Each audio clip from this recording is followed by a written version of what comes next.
Bismillahirrahmanirrahim. Assalamualaikum warahmatullahi wabarakatuh. Bahwa profil pelajar Pancasila, salah satu hal yang harus diterapkan dalam penerapannya yaitu terkait dengan membangun budaya positif di sekolah. Membangun budaya positif ini tentu harus dilakukan melalui beberapa instrumen. Kalau di dalam peta yang kita lihat di sini, di dalam grafik ataupun arah-arah yang ditunjuk dalam proses membangun budaya positif, ini dapat kita lihat dari beberapa hal. Budaya positif, kemudian nilai filosofi Ki Hajar Dewantara, kemudian visi guru penggerak, kemudian nilai dan peran guru penggerak. Baiklah, mari kita lihat satu persatu. Budaya positif itu harus dibangun di sekolah itu dengan disiplin positif. Kemudian berikutnya itu ada kesepakatan kelas. Yang berikutnya ada kontrol guru. Diawali dari nilai filosofi Ki Hajar Dewantara, di mana di sini dijelaskan bahwa guru sebagai pamong ataupun menuntun anak didik dalam pengembangan karakter dan seluruh potensi sesuai dengan kodratnya. Sedangkan nilai dan peran guru penggerak di sini adalah membangun kemandirian, kemudian reflektif, kolaboratif, inovatif, kemudian berpihak kepada murid. Nah, visi guru penggerak bahwa pendekatan inquiry, apresiatif model, ini menjadi bahagian strategi dalam mengelola perubahan budaya positif di sekolah. Kemudian untuk mewujudkan visi guru dan visi sekolah dalam penerapan budaya sekolah, itu perlu berkolaborasi dengan pemangku kepentingan di sekolah.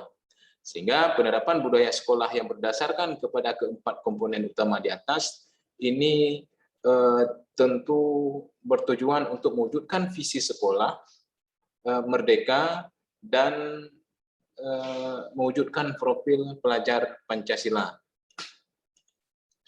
Kemudian kalau kita lihat berikutnya di dalam slide yang lain, kita lihat di sini ada ini ya, silakan mari kita lihat. Bahwa di sekolah itu posisi kontrol guru, komunikasi asertif, kemudian tindakan reflektif, kemudian ada konsensus, disiplin dengan konsekuensi, kemudian motivasi intrinsik. Adapun kesepakatan kelas itu survei kelas impian, seperti apa kelas impian itu harus disepakati, kemudian diskusi dan umpan balik, kemudian membuat kesepakatan, kemudian tanda tangani dan refleksi secara rutin. Nah, disiplin positif itu usaha penanaman karakter mengedepankan disiplin yang positif.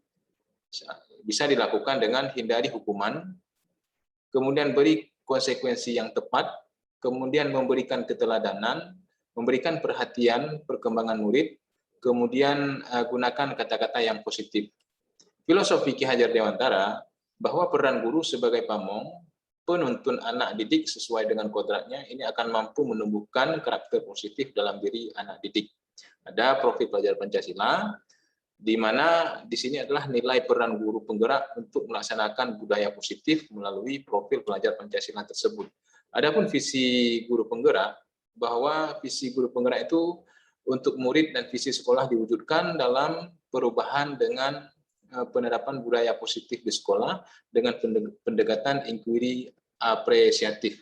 Nah, budaya positif sekolah ini penerapan budaya positif untuk mewujudkan visi murid, visi merdeka.